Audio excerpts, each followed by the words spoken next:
think about your dinner plate for a second. What if it was a history book? Because today, we're uncovering the huge and honestly pretty surprising impact of indigenous food cultures on what we all eat every single day. You're about to see just how connected our plates really are.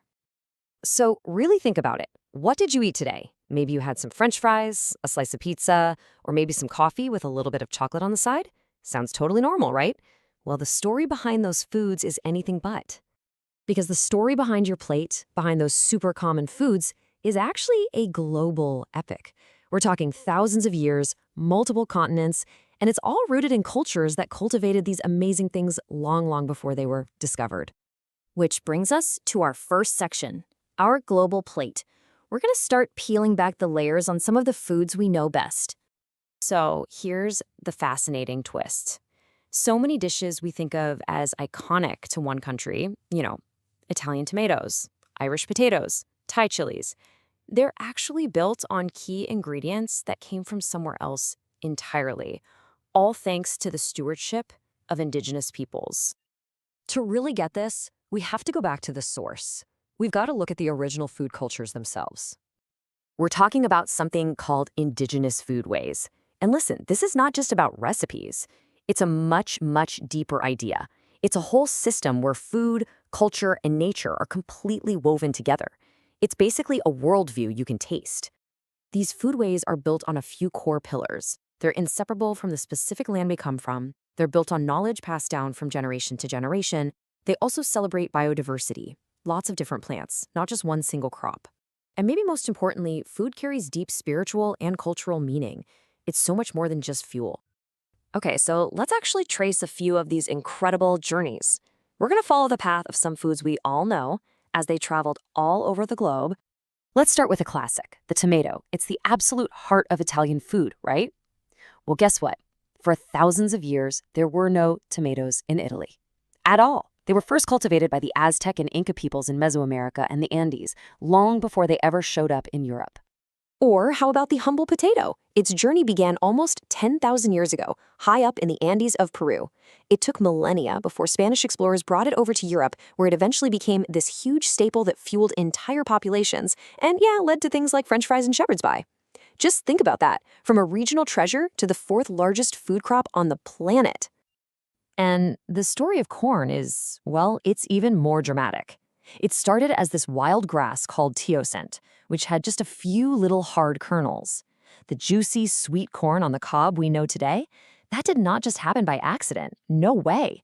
It is the result of thousands of years of patient, careful selection and cultivation by indigenous farmers in what is now Mexico. Just an incredible feat of agricultural engineering. But here's the thing. The contribution wasn't just what to grow, it was also how to grow it. This brings us to the incredible knowledge that was developed right there on the land.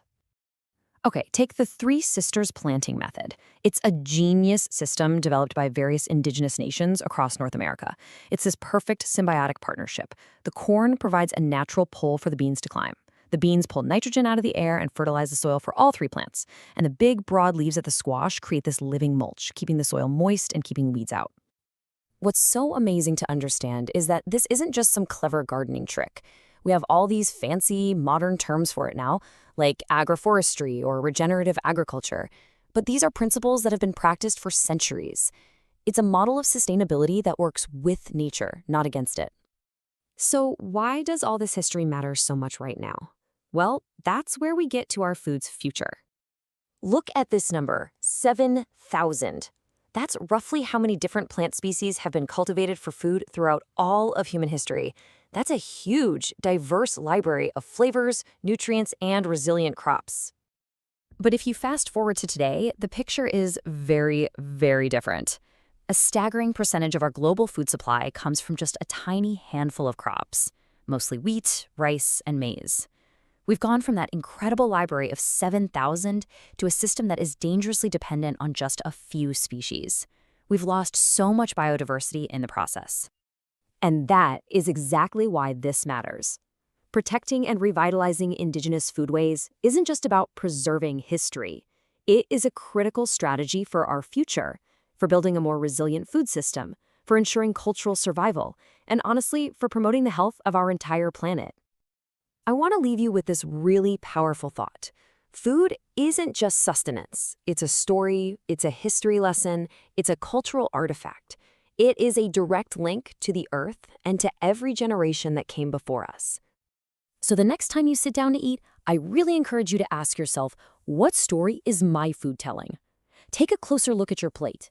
Its history is probably far richer and way more fascinating than you ever imagined. Thanks for joining me.